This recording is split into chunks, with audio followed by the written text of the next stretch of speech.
The master plan also stressed the need for exploiting renewable energy in quantities and at prices that would promote the achievement of equitable and sustainable growth.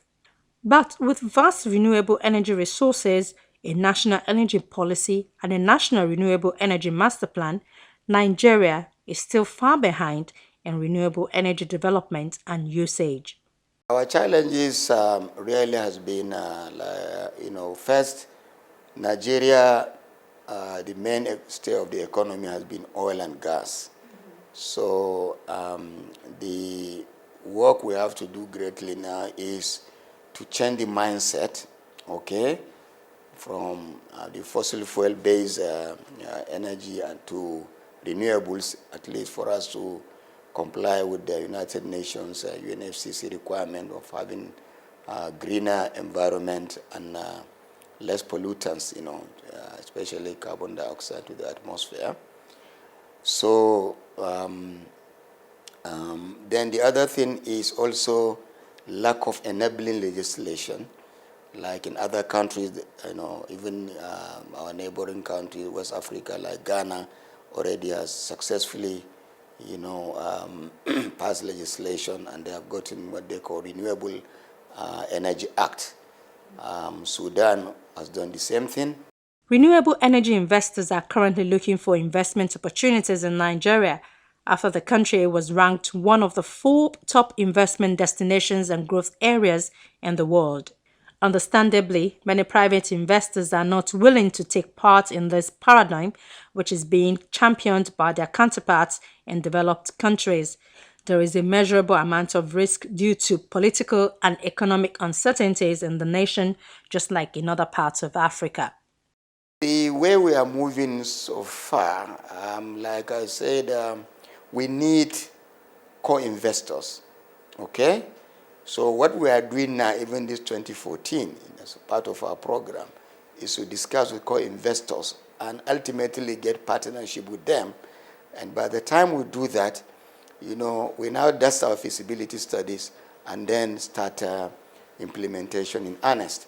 So if we are able to do that, hopefully 2017, 2018, thereabout, we'll start getting biofuel. What we are looking out for really is, we are doing due diligence also on the co-investor. First, he has to have the technology, the appropriate technology. He has to have the right funding or means of funding or access to funding. So, and then also, of course, integrity and what that they have done this, before with others, and there has not been any problem. So these are the sort of things we are looking at, and also they are ready to accept some of the risks, with us. Some co-investors, you discuss with them, they look at political risks, Nigeria, this and that. So certainly we'll look at for those who are ready, who have the same thinking with us, and then we progress. With the development of renewable energy, the issue of subsidy has been raised.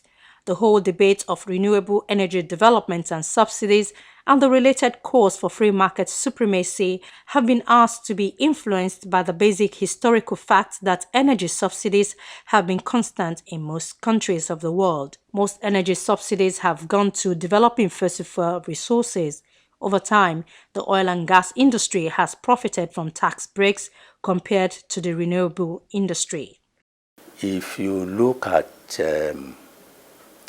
the issue of biofuel, a number of us never thought that you can get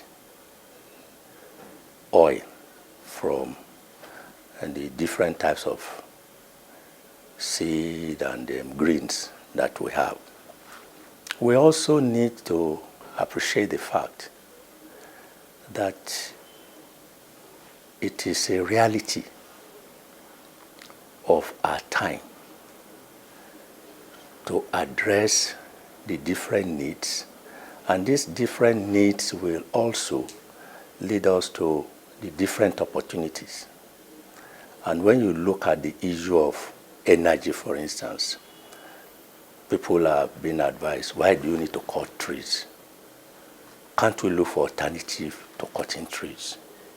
Can't we also look to other avenues where we can create wealth? Can't we also look at other alternatives where we need to move away from improper use of our resources to efficient use of our resources? These are some of the opportunities that we need to address. And I honestly believe that if we address these opportunities, it will also, for example, in Nigeria, provide us avenue for diversification of our economy. Nigeria is a monoculture economy.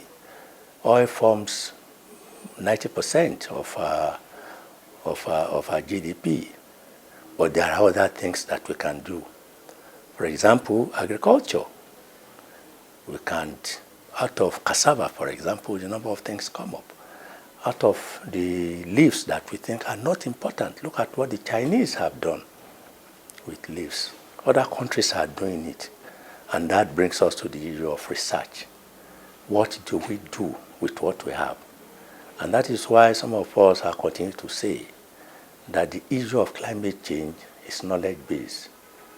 We need to invest in research, we need to invest in knowledge, and it is that knowledge that will lead us to other areas that we can tap on. A review of renewable energy subsidy in most economies of the world suggests that its usage has contributed to social and economic development. It has created incentives such as security of power supply, environmental improvement, employment, and social benefits. The government has been asked to step in and promote this revolution by creating and enabling a sound investment environment and favorable policies to guarantee financial rewards like tax exemptions and renewable energy credits. My final message is that first to our lawmakers. First, I want to see supportive legislation or act to be generated by the National Assembly, okay, to give us some biting teeth in making sure that we implement our renewable energy programs, which will be very beneficial to Nigeria in so many ways, especially not only in terms of the economic value in terms of adding money, but technology development, employment opportunities, because this is a sector that if properly tapped and implemented will go a long way in solving unemployment problems in Nigeria. And youth restiveness too will be checked, yes. The benefits of generating more electricity from solar, wind, hydropower, and biomass in Nigeria are numerous.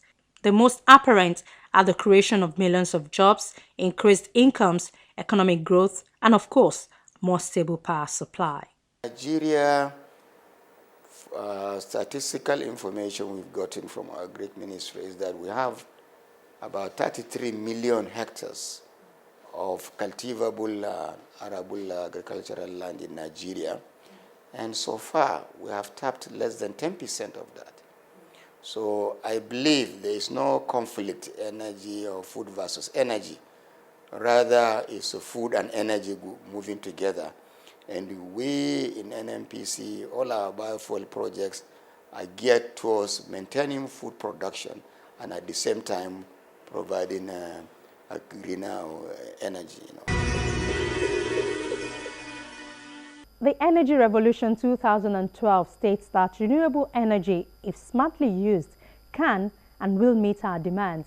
That is, no oil spills, no climate change, no radiation danger, no nuclear waste. Simply put, energy we can trust. We can achieve a world with 100% renewable energy, and I pray we live to see that day. And on that note, we close Earthfile today. Thank you for being a part of it. I am Ayola Kasim, inviting you to join us next time when we look at another issue on the environment. From all of us here, it's bye for now.